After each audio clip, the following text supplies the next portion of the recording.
We are going live for a new episode of the Electrek Podcast. I am Fred Lambert, your host, and I'm joined by Seth Winchild. How are you doing this week, Seth? Good.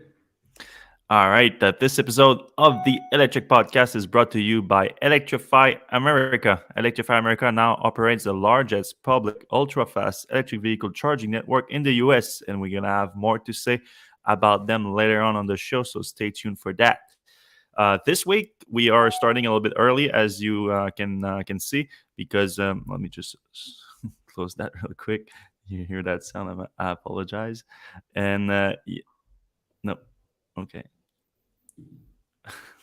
And we because we are in Germany in Friedrichshafen for the Eurobike show, and just ahead of the IAA coming up next week in Munich. So we're gonna be in Germany for the next 2 weeks, and I'm not sure that the show is going to keep being this hour for the next week too. We're gonna play it by here, but for this week, that's the best we can do for you guys. Try to still be a reasonable hour for everyone if you're listening live.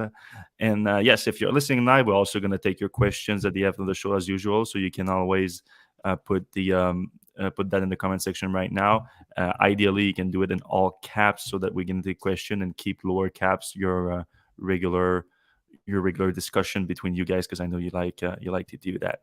Um, we we're gonna jump in with a bunch of reports that we had this morning, based on a company-wide call that Elon Musk had with the Tesla employees this week.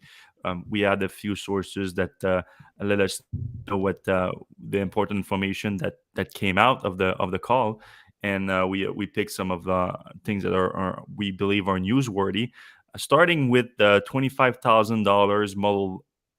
Well, you keep saying Model 2. That's like the unofficial name of it, but it's not. It's probably not going to be the official name of the car. So it's basically the $25,000 electric car that Tesla has been promising. It's been linked to the vehicle that Tesla is developing in China, and but it's also the car that was made official by Elon during the Tesla Battery Day, where he said that the new 4680 battery cells, as well as the structural battery pack, enable this new lower price that Tesla can achieve on a car. So during that company-wide call, Elon commented on the vehicle, commented more importantly on the timing of it.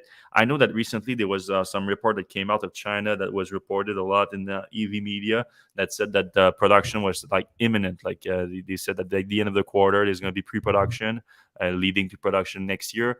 And we reported on that rumor, being very skeptical and saying that the timing doesn't look great for that, especially if it does need the 4680 cells and extremely high volume to make that car viable. It didn't make sense. And sure enough, Elon confirmed to an employee this week that the timing is more in 2023, which is still quite fast.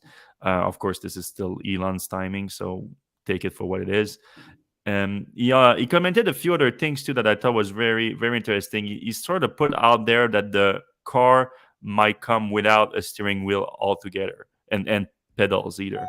So he presented it as a questions to the employees. He said, "Do you want to have this car to come with a steering wheel and pedals?" Kind of like taking the pulse of this employees. But of course, uh, at the end of the day, this is gonna require Tesla to actually have a through fully self-driving system that is approved by regulatory bodies in whatever market that they want to launch that in at that time, and that's easier said than done. So but he was clear about that apparently on the call. He said that basically the Model 2, for lack of a better word, is going to be extremely reliant on achieving autonomy. So So I have a couple questions about that. It seems like if it doesn't have a steering wheel and pedals, it would have to have full autopilot or full self driving. mm. And if it has full self driving, we know that it's not going to cost $25,000. It's going to have a $10,000 software package in it. That's a good point. So then it doesn't exist, a $25,000 car. Yeah, that is a good point, because we were thinking about that before when he said when he mentioned the price point of $25,000. It was like, all right, this is going to be the base price, and then You're gonna have autopilot, you're gonna have full self-driving, and then it's gonna be $30,000, $35,000. That was like the general assumption. Right. Because now, if you're talking about a through $25,000 car that is fully autonomous and doesn't have steering wheel, that means that the only option is autonomous. So it's gonna be a fully autonomous $25,000 car. Like I feel like that's how he was presenting it to people then. Uh, I don't know. It doesn't sound like it was thought through very well, personally, but Well, I'm that sure. that might be that might be true. That certainly might be true. Yeah. I mean, you just changed my perspective on it. Honestly, it would be something that we'd love to ask Elon. However, it's not in the cards right now, so we're gonna we're gonna have to just deal with what information we get from that. But yeah, I mean, if you remember, a few years ago, back in 2019, Tesla actually unveiled a picture of a car looking like a Model 3 car without any steering wheels and any pedals. And Elon said at the time that that car was coming within the next 2 years. Of course, that never happened. But it's interesting that we now get the timing about that coming in with uh, with the model like that. Now you're making even harder for me to talk about the car because okay, I don't want to call it a Model 2. I was calling it a $25,000 Tesla, but now it might not even be a $25,000 Tesla. I mean, I I mean, have to it is. believe that if they want to have a $25,000 car, it's not going to be realistic if it comes in this time frame for it to not have a steering wheel, or at least some sort of, maybe it'll have a yoke or something. But I kind of feel like it has to have a steering wheel. He was. I mean, he hinted at it. Like, so it's not like he said it. He said that if we have full autonomy by then, the car wouldn't have a steering wheel. That's basically how he presented it to the employees. So Mhm. I don't know. Yeah, it is a confusing situation to say the least. But there was other interesting thing that came out of that car. He did elaborate on the Tesla Cybertruck timing. Of course, we recently reported about, well, based on what Elon said on the last call, earnings call. The way Elon presented it is that the Cybertruck is not going to come until we figured out Model Y production at Gigafactory, Texas. And it looks quite clear at this point that Model Y production at Gigafactory, Texas is not going to achieve any kind of volume this year. So it would mean that the Cybertruck would be pushed to next year. Tesla never really confirmed that until last week when they updated the pre-order page for it, saying that the final configuration are going to be available when production nears in 2022. Some people argued that it wasn't a full confirmation because it might be like new orders in 2022, but as we reported at the time, that makes just no sense whatsoever, because if you think that a new order right now, or a new pre-order, I should say, of a Cybertruck right now would be delivered in 2022, that's even the most optimistic people would tell you that that's impossible. So now Elon during the call confirmed that it's been delayed to 2022, but even specified that it's going to be late 2022, and that's just the start of production. He said the volume production is not going to be until 2023, and even that's going to be likely late in 2023. The way he explained it, apparently, again, I'm relaying information based on employees that were on the call that talked to us. He said that there was so many new technologies in the Cybertruck that are being introduced there that he anticipate a difficult production ramp, and that's why volume production is not likely to be hit until late 2023. However, he didn't elaborate on what volume production means to him. We know that recently we reported on the Ford Lightning planned production capacity, and the production ramp up was kind of slow from 15,000 units the first year to 50,000 units. Tesla might be a little bit more ambitious on that front, so maybe that volume production is going to be like I don't know, like at least like 2,000 units a week, which would be over 100,000 units a year, so something like that, I would assume. Yeah, I mean, we've been predicting just by the speed of the factory and Mhm. not seeing any more prototypes around, that the Cybertruck was going to be delayed and we've been predicting this for a while. But now it sounds like no volume production in 2022. It's probably going to be one of those things where they're just getting a few, employee cars out the door before the end of the year. So I think that's kind of a downer for those optimistic people who thought that Tesla was going to have some volume going soon. How did the stock market react to this? I can't imagine it was good.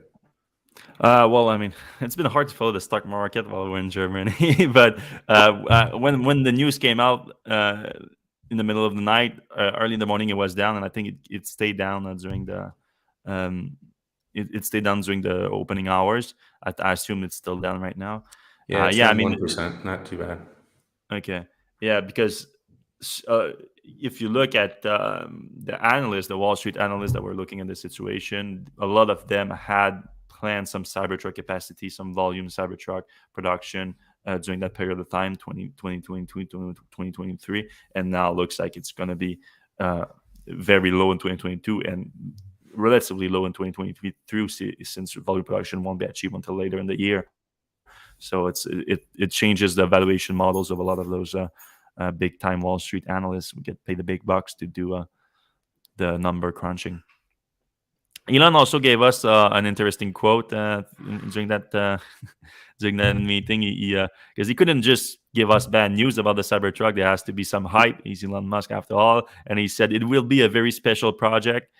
It will be like a glitch in the Matrix, like if Neo had a car, which I thought was a good quote, especially since you look at the Cybertruck and it looked like it's CGI. It looked like it shouldn't be real. Like it's something wrong. Just like when when the deja vu moment in the Matrix movies.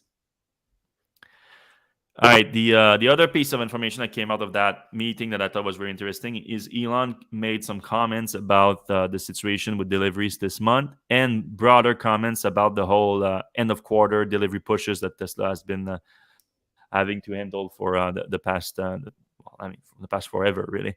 And he said that I'm going to read you the quote, like this month will be the craziest month for deliveries Tesla will ever have. And there's two interesting parts to this very short quote here, is that it is the craziest month that Tesla will ever had in terms of deliveries to date, but also in the future, he's saying. So I know that I use that headline, and a lot of people were like, "Hey, like this is great news," and a lot of people that actually read the article is like, "Hey, this is actually not so great news." Yeah, you have to read the articles, people. uh, because the headline is accurate. I'm just using his quote here, but you have to understand the context here.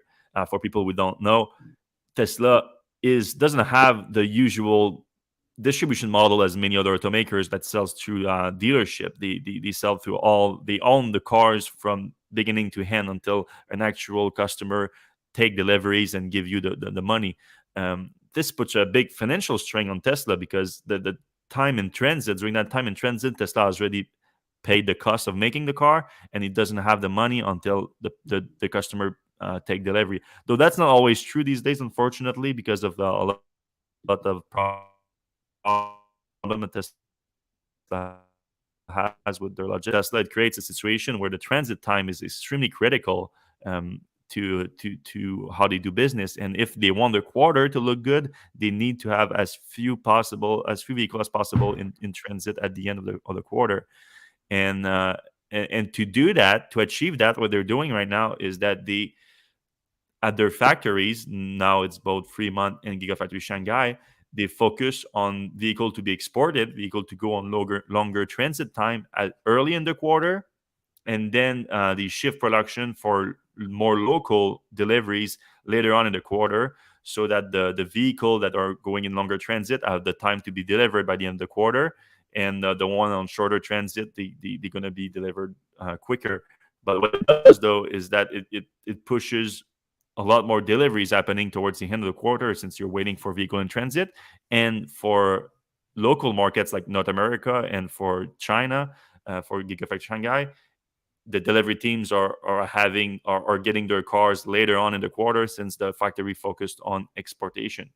and it creates the famous Tesla delivery waves or delivery pushes, or however you want to call them, where the employees just have to go crazy at the end of the quarter to deliver the cars, and there's a lot of pressures on customers to take delivery by the end of the quarter, and it's both stressful for the employees and it affects the customer experience for Tesla buyers. So Elon acknowledged that during the call, and he said that Tesla is working hard to fix that. He says it's probably going to fix in Q4, maybe Q1 2022.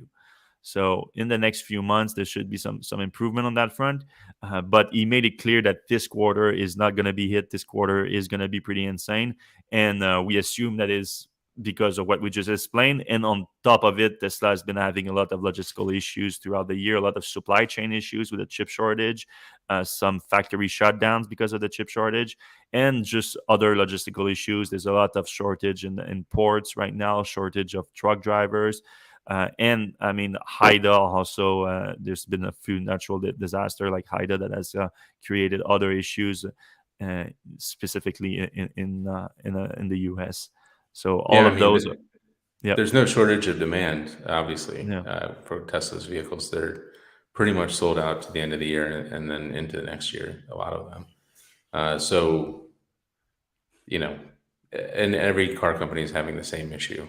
Um, we were just reading about Ford being 3 or 4 months behind, and they're producing like a third of what they had hoped to for the month. So, uh, hmm not Tesla alone, and not even the auto industry alone. Like we're here in, for Eurobike, and most of these bike companies can't find parts to make their bikes. So it's kind of crazy.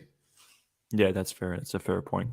But Elon made it clear that this month is going to be the craziest for Tesla in terms of delivery. So if you are someone who's taking a delivery of a Tesla in the next few weeks, you expect the unexpected. Hmm. All right. So that's pretty much it for news coming out of the company-wide meeting. That sorry, trying to back. Okay, sorry. Delays for the Cybertruck. The Roadster also had a confirmed delay. This another one this week. Elon commented on the timeline for the new Roadster, and which of course was supposed to come out in 2020, but was later delayed to 2021, then 2022. And now what he said is that 2021 has been the year of super crazy supply chain shortage. So it wouldn't matter if we had 17 new product, no one would ship. Assuming 2022 is not mega drama, the new Roadster should ship in 2023.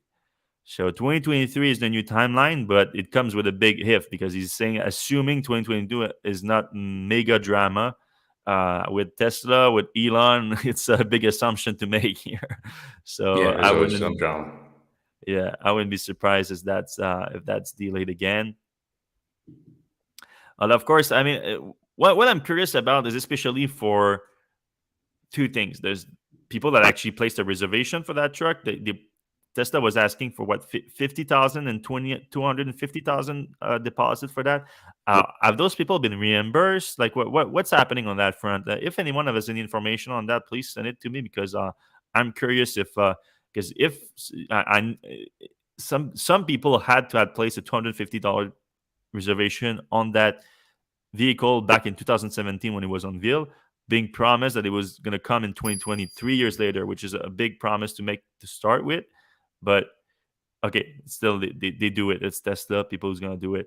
But now when it was delayed in 2021, delayed in 2022, and now delayed to 2023, and that's with a big if. I think Tesla has to be accountable at some point here, unless they reimburse people. That's going to be better. But then there's of course the referral program too, where Tesla actually, and then like I'm trying to speak like unbiasedly about this as possible. I know I'm one of those people that has been promised a free Roadster in that program, so I'm not trying to like selfishly say, hey, send me my Roadster here. I'm just if I take myself out of the situation and I look at it, Tesla used the free Roadster as part of the referral program at a time where it sort of needed it. Like Tesla was was in need of promotion, in need of like creating some demand, and they used that as a way to pump up the demand, which they were successful to do it, and then maybe a little bit too successful because they started having to hand out a lot of them. I don't remember how many. I feel like 80 or something, 80 of them completely free, and then hundreds more with deep discounts. So they realized that, oh, we're going a little bit too crazy here and we need to slow down. But but there was some values in what those people did to create the referral. Like it was basically you have to account that in those marketing costs. Really, that's what it is. And so the marketing cost, like they keep deferring them basically. That's what they're doing right now Yeah. on the form, if we're looking this from an accounting standpoint. So this is also something to look out for, because So, at some point so, this is going to have to incur that cost. so we've talked about this in the past, Yeah. but if Tesla came to you as a referral, um, uh, a Roadster person, and said, if you want to get rid of one of your Roadster referrals and buy a Model X or a Model S Plaid or something else, would you trade one of your Roadster referrals for a Model S Plaid? At this Would point in that? the heartbeat, because my is pretty damn low. So yeah, and I also love the Model S. But I mean, I love it in theory. I haven't had the chance to drive it or anything like that. But on paper and on pictures, I feel like it's a great car. So yeah, I would do that, even if technically that I would be like forfeiting. Like if I'm really like doing like one for one trade, I'm forfeiting what, $100,000 approximately, because it's $250,000 car, because it's a Right. founder series, supposedly, that the referral program gives. Yeah, I mean, are you suggesting that Tesla should do that? Like they should offer that to Yes. people? Yes. Uh, Because for Tesla, like, the people who went out and sold Teslas to all their friends and acquaintances, they shouldn't really be left. I mean, obviously we're in that group, but for mhm. others as well. Um, I don't know. Like, if you pose that question to me, I don't know if I would get a Model S Plaid or wait for, like, if the Cybertruck was on the table, and maybe you would get one Mhm. of the earlier ones, and with the big battery and everything like that. I mean, But now it sounds not like the Roadster and the Cybertruck basically on the same timeline, basically. sounds like it. Yeah, Yeah, yeah. 2023. And It's a technically, a bummer. Cybertruck is that. I mean, I find like that. I find it hard to believe, because if you actually look at it now, you look at the Plaid, uh, and the Cybertruck Plaid, like they call it a tri-motor, but it's basically a Plaid. Yep. It's a tri-motor powertrain.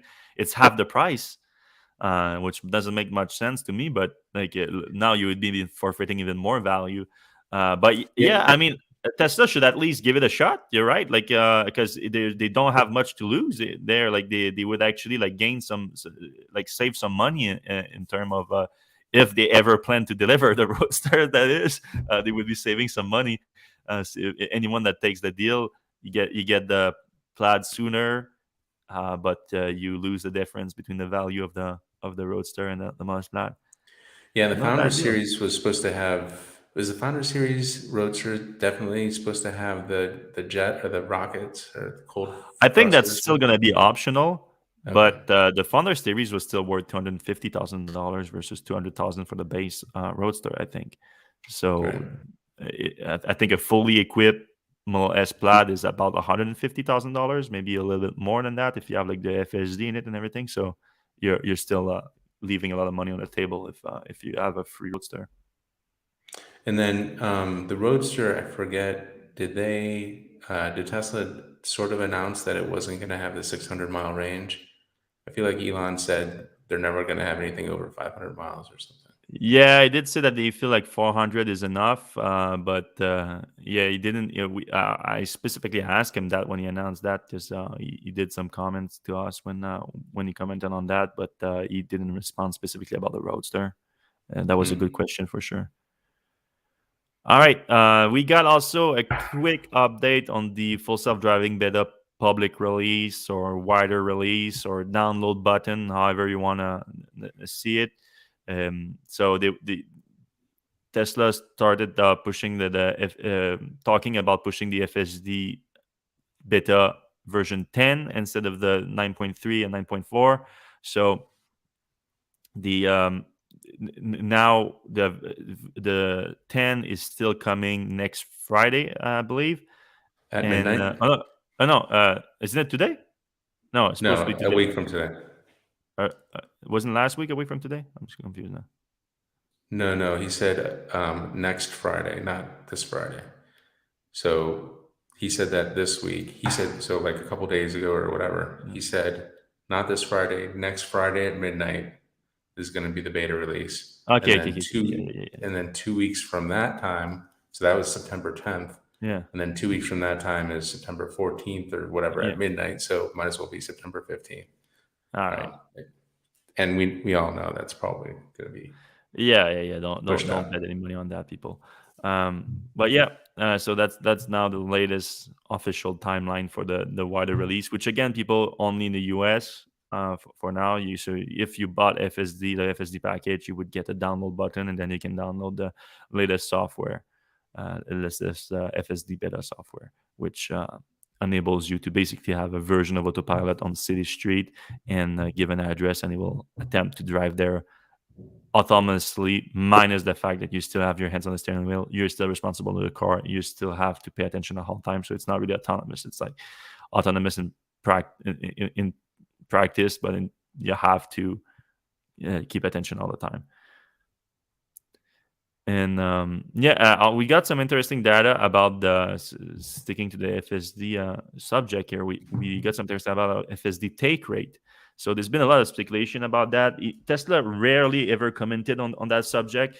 More recently, they did comment a little bit, saying that yeah, like of course in the US it's higher because Tesla is focusing on that market in terms of like the closer releases of the latest software. But then in Europe it's lower because um, well the feature themselves right now under the package are not as useful, and people know that when when FSD is going to be released, or even if it's going to be a lot later in that market. And then in Asia, apparently in China, it's like super low. So Tesla didn't release numbers on that, but they gave us like a brief idea. But Troy Teslike on Twitter and on Patreon, he did a survey of 17,726 Tesla buyers, so a decent sized survey that should give us a very good idea of the take rate. And and if anything, I would argue that it's probably if there's an issue with the data, it would gear towards being a little bit higher than it actually is, because it's people that are interested enough in Tesla that they would participate in that survey and things like that. So I would keep that in mind. But even with that in mind, it was a little bit lower than I would have anticipated. So as of the latest data, which is Q2 2021, it was at 11%. And if you look at the chart here, it shows like it used to be way higher and then it dropped aggressively. Of course, the higher 46% here, it can be directly associated. That was in Q2 2019. That's basically when Tesla started to take autopilot and enhance autopilot features and join them into the full self-driving package. So it increased the value of the defensive package a lot. I mean, the useful value, I should say. Then what happened is that the actual price of it kept going up, and as it went up, the take rate went way down. So 36%, 25%, and opening 2020, opening 2021 at 13%, and then dropping to 11 as most recently. So yeah, very Is the interesting stuff. price of full self driving now when you buy a new?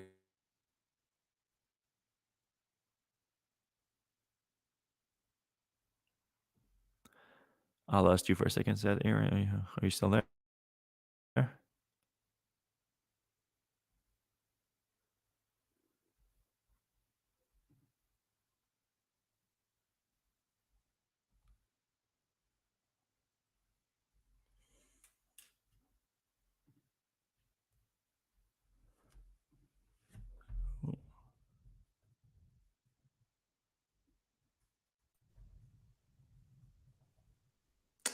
Sorry, I was lost there, but I'm back.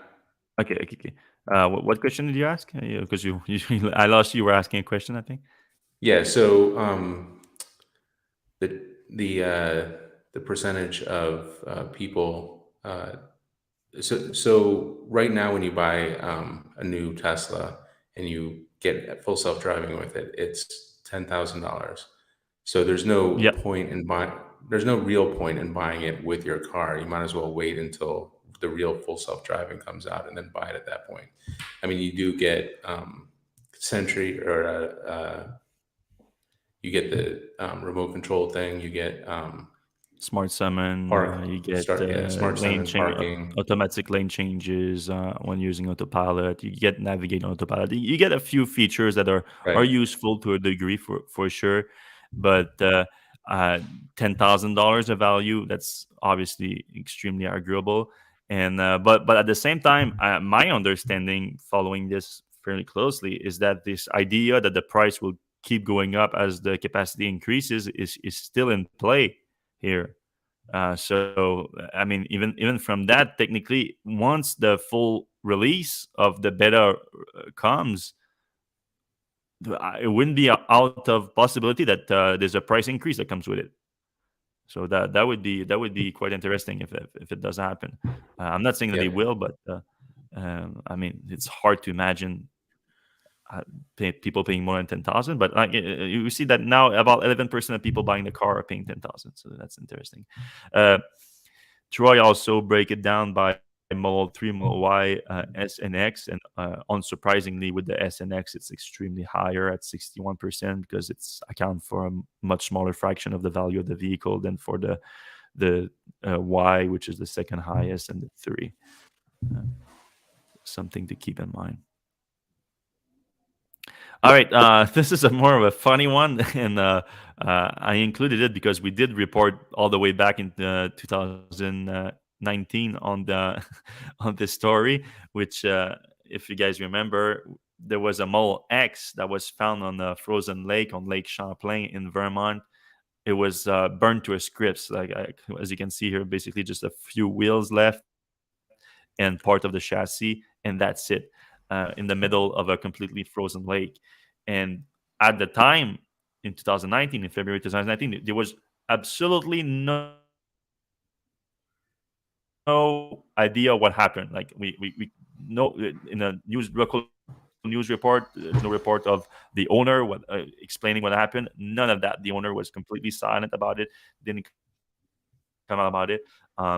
Of course, the leading theory at that time because of that was that there was probably some insurance fraud going on. Someone trying to burn the car and either burning of evidence or insurance frauds going on.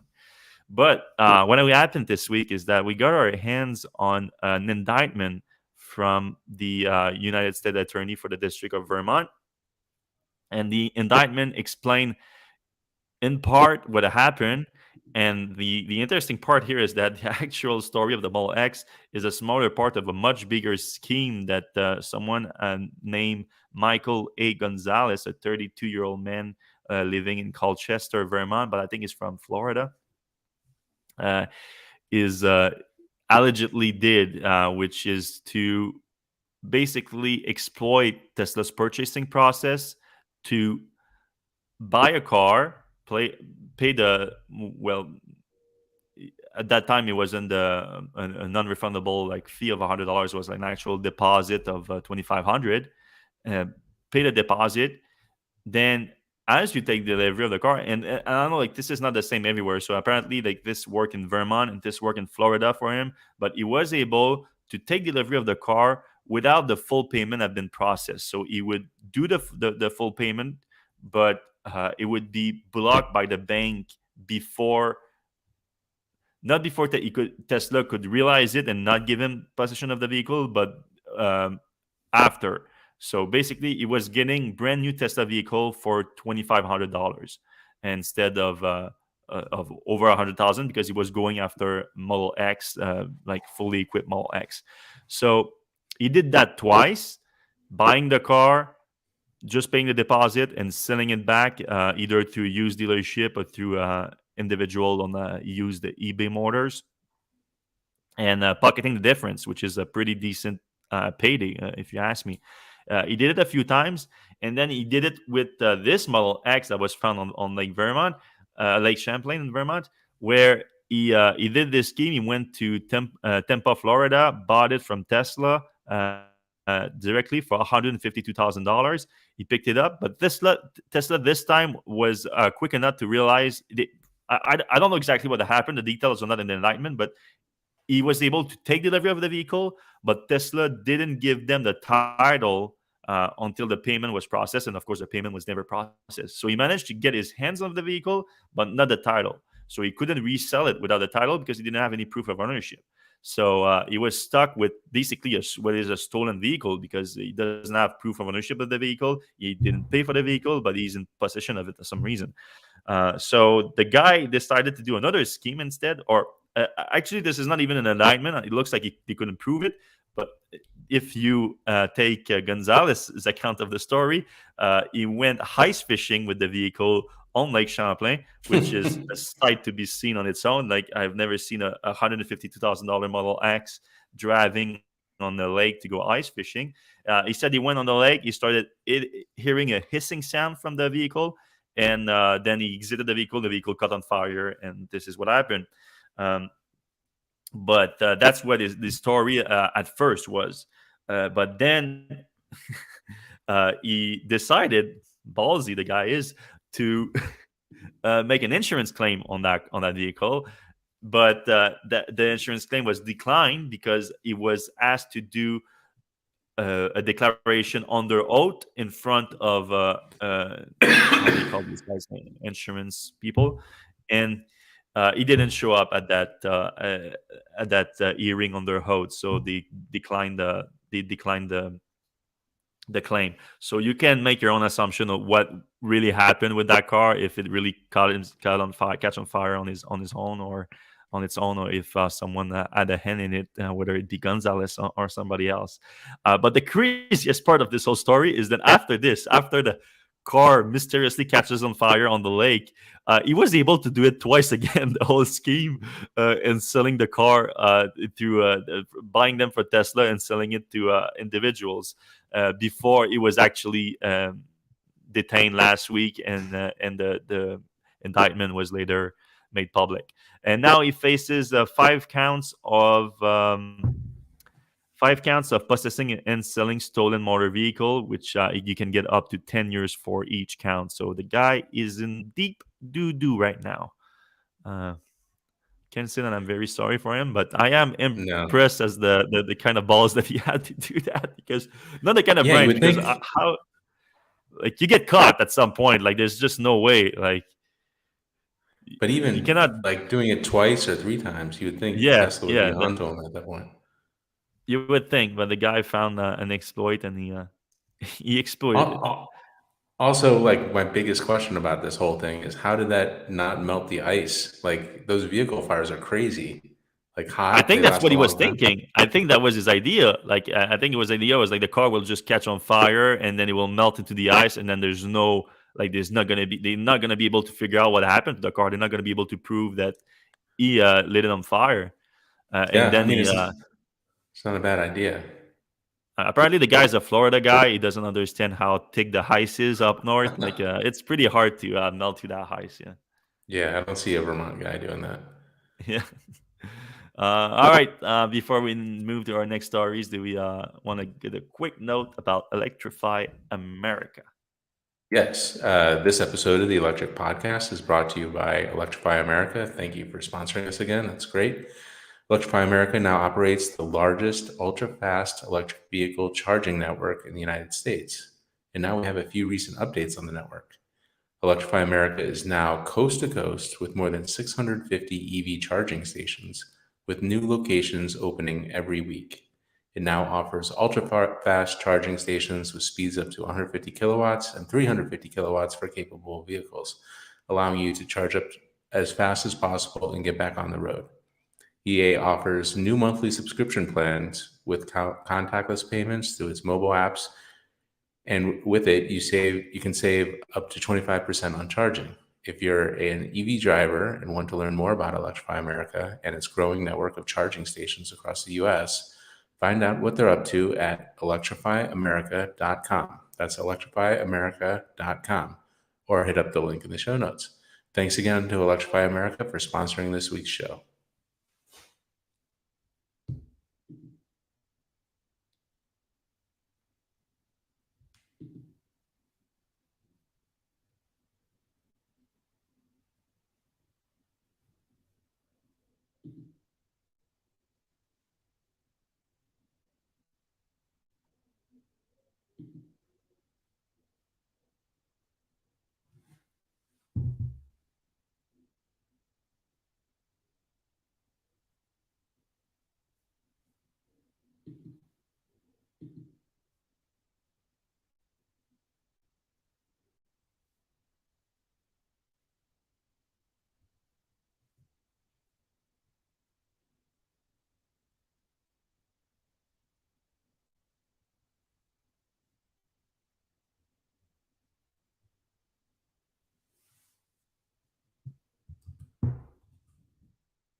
We're back on.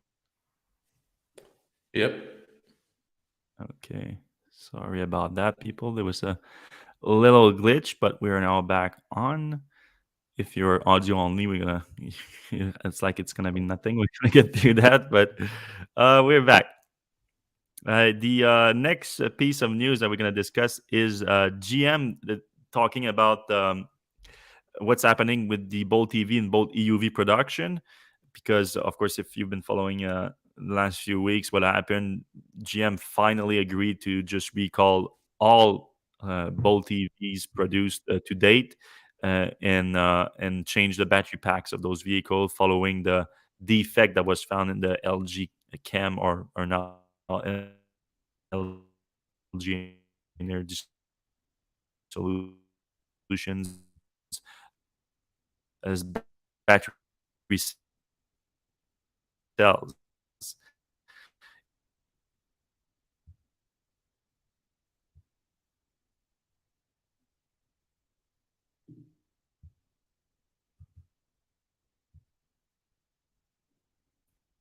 And so we've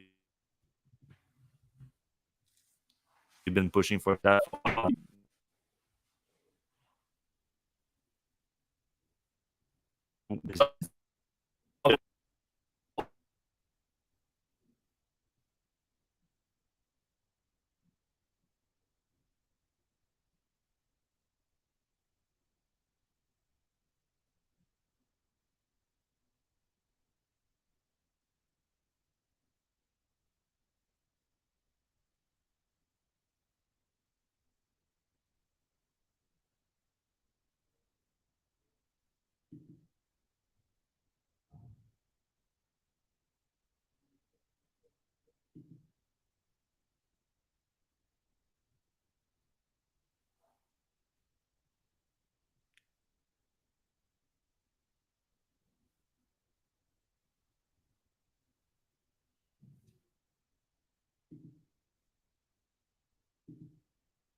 Being kind of severe on it's LG's fault. They are being quite honest with that. All right, we're back live now. I did the whole Bold TV EUV thing audio only for this one, but For people that are watching live, real quick, we're gonna adjust that. The news, if you're still on, is that GM has halted completely production of the Bolt EV, Bolt UV, because they confirmed that the cells that they were getting most recently for the vehicle were also defective. So there's no production of those vehicles going on right now, and they won't be for the foreseeable future until LG can show that they can deliver cells that are not defective, and that's GM's own words here. Yeah, it's a pretty Moving on. bad situation there Yeah. with LG. Like, it's hard for me to imagine a worse situation for GM. Basically every single GM Bolt, Chevy Bolt out there is susceptible to this problem, and Mhm. and then going forward, GM and LG have this big partnership, and I'm sure behind the scenes it's a circus.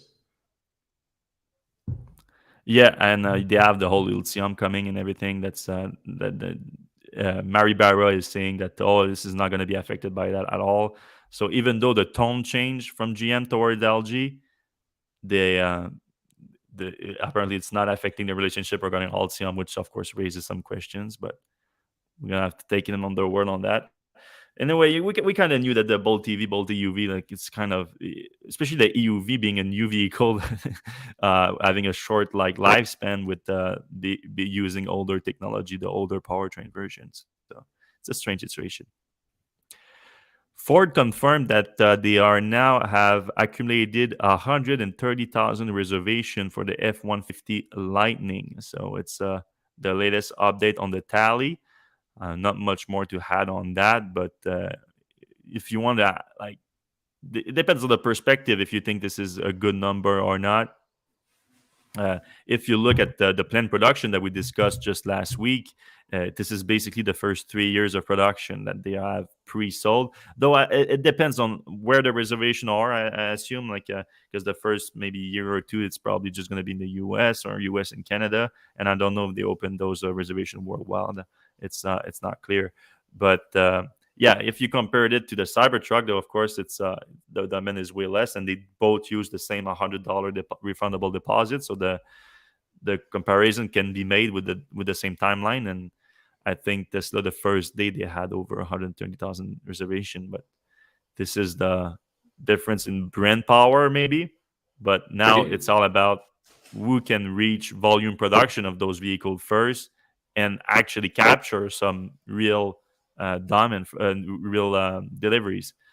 And it's anyone's guess at this point who's going to be first on that front, especially with the update that we just got from the Cybertruck, low volume production in late 2022, volume production not being until 2023. But then again, we said what's that's going to be volume production? Is that going to be 50,000 units? Going to be 100,000 units per year? 200,000 units per year? Um, at the moment, Ford is not aiming for more than 160,000 units per year until 2025. So we still ways out. Sorry, like I think the Gardner is around the corner now, making a lot of noise. Oh yeah, there was some very interesting announcements for Lotus this week. They announced 4 new electric vehicles coming up, including 2 SUVs. So if you're familiar with Lotus, this is not something that you would expect from them. They are known for their two-door roadsters, a sports car, a hypercar now with the, how do you call the $1 million Riviera? I think you call it. And I don't have the name here. Avija? Yeah, Hevija, yeah, Hevija per car. Uh, but if you don't know, Lotus was bought out by Geely, at least the majority stake. So they have a majority stake in the same company that owns Volvo now and Polestar, and big stake in Daimler and everything. They're basically taking over a lot of existing brands. And since they acquired them that was in 2017, if I remember correctly, they indicated that they're gonna have a big electric shift. But we didn't know that. Then they announced the Evija, or however you pronounce it, $2 million hypercar. So that wasn't too much out of the ordinary for Lotus. We thought that they would continue that way, maybe like a smaller roadster vehicle type of deal. And of course, Lotus, used to help Tesla make the original Roadster. So there's a connection there. But no, they unveiled this week their new giant headquarters, which is going to be in Wuhan, China. They had the groundbreaking, and they're also going to have a giant production facility here that is going to be good enough to produce. They revealed 150,000 vehicle per year. So that's brand new for Lotus. That's not the kind of capacity that Lotus has ever been able to produce. I don't even know if there's 150,000 Lotus around the world right now, accumulatively. So, Yeah, it's but interesting that they're becoming a Chinese brand now. yeah, Moving the headquarters. Although it's kind of interesting when you think about Lotus, like a lotus flower. That's like a big thing in Hong Kong. The Hong hmm, Kong flag is like a lotus flower. So I guess that kind of makes sense a little bit. yeah, they're keeping all the UK operations, and I think the official headquarters is in the UK. They are calling this one the international headquarters. But if you look at the kind of investment that is being made here versus what's going on in the UK, it's kind of becoming clear that this is very much becoming a Chinese company, like you said. So the Ford vehicle in 2022, so as soon as next year, E segment SUV, so a smaller type SUVs, electric. There's no specs release or anything like that. 2023, the E segment 4-door coupe. Okay. Then 2025, another SUV, a D segment, so a bigger one. And finally, an electric sports car. So in 2026, so more something that we're used to from Lotus. And while they didn't release any particular specs for any of those vehicles, they did talk a little bit about their platform that they're developing for those electric vehicles, that they're going to support anything from a C plus to a E segment vehicle, using 92 to 120 kilowatt hour packs. So these are going to be high capacity vehicles, all on the 800-volt system. So fast charging, efficient vehicles, and 0 to 100 kilometers an hour, 62 miles per hour, under 3 seconds. So high performance too. Finally, we did discuss something that was announced this week. We were at Eurobike. A new drive-by-wire, or ride-by-wire, more accurately, uh, drivetrain for electric bicycles. So that was a kind of a very innovative new announcement this week from Schaefer. Oh, Yeah, so Schaeffler is kind of known for its auto parts, and they had a kind of a bike partner there as well. So Heinzmann is kind of the company that is normally known for making bike parts. So together they introduced this system, which is, I guess, pedal by wire would be a better way to explain it, maybe. yeah. So you're basically pedaling, and instead of driving, a chain or a belt to some wheels, this basically is just like a small generator, and it's sending electricity to the battery, and then, from the battery, it's going to the drivetrain. As you pedal, it's like doing a torque and cadence sensor of your pedaling, and that kind of drives the wheels. So it still feels like you're pedaling and it's driving the wheels, but in reality, the pedaling is just indicating to the battery control system that you want to go forward, and it sends the appropriate or the equivalent amount of power to the wheels. The systems we tried it out on this week, and Mike is going to have a great video up probably this weekend on it, were big vehicles. They were like, or big bikes, I guess. They were kind of like cargo bikes with like these big wheels. And Fred and I and Mike drove one around earlier today, which was a ton of fun. So these things are huge, but with the electric power assist, it makes them feel, much like regular bikes.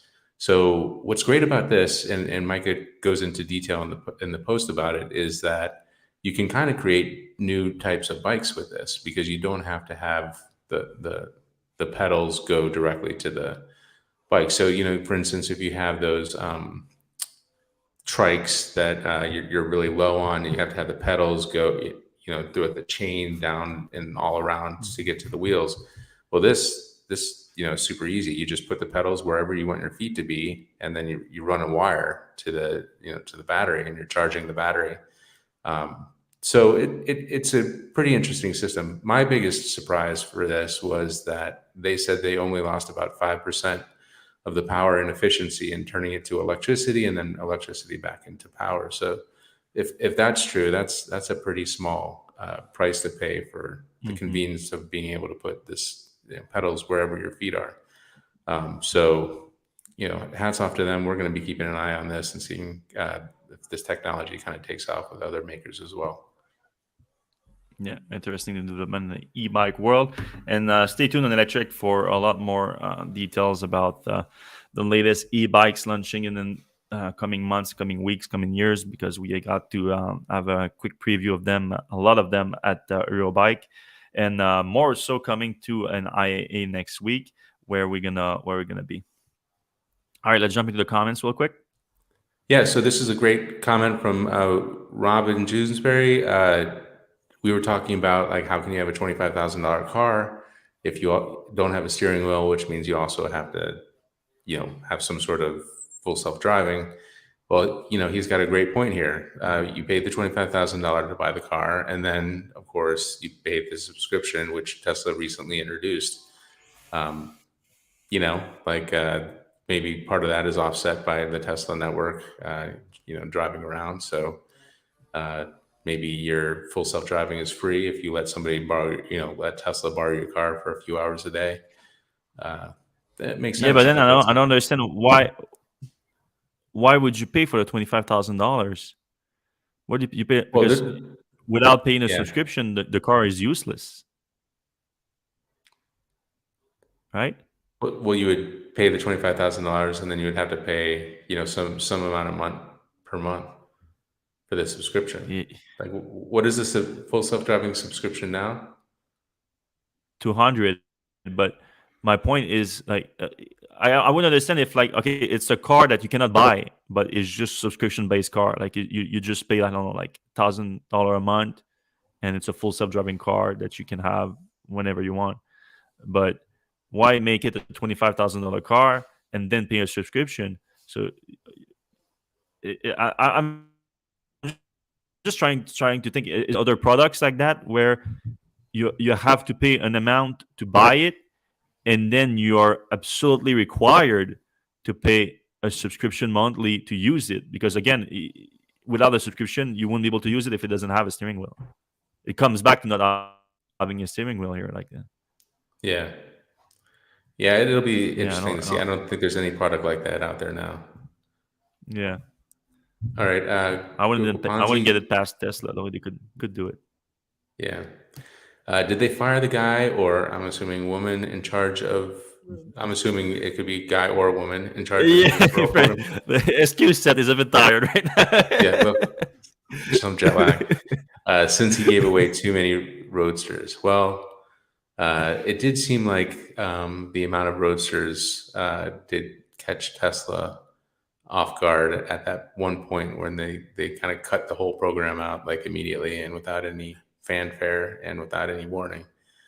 Yeah, So we I would did say, report before they canceled it. We started getting a tally of it, like how many it would be, and we're like, hey, this is starting to be a lot of them. I don't know if they even know that. And sure enough, Elon, then like that within the next a week or two, he was like, we just realized we have a lot too many of them giving out, so we're gonna shut that down. yeah. So Luke has the same comment as Robin, basically. yeah, I'm looking for some more caps here. Um, we do apologize for the audio stuff today. Yeah. We're gonna hopefully our audio editor can piece it together so it makes sense when we get back. But there's no other comments in caps anyway. All right. Yeah, we do apologize for that for sure. Like if you were watching live, it's probably not the greatest experience. It's because right now we're both in Airbnbs and hotels and working off of the existing Wi-Fi. We have to do what we can, but it's only going to be for this week and then the next week. Though the next week we're going to be in Munich. Maybe it's going to be a better experience. We'll see. Um, Thanks a lot for our sponsor for this episode, Electrify America. Make sure to go to electrifyamerica.com to get more information about them. and we're gonna see you same time. Well, I cannot guarantee same time next week, but we're gonna try to do something similar next week to work around having it not too late or too early, since we are on European time right now. But have a good weekend, everyone. Bye bye.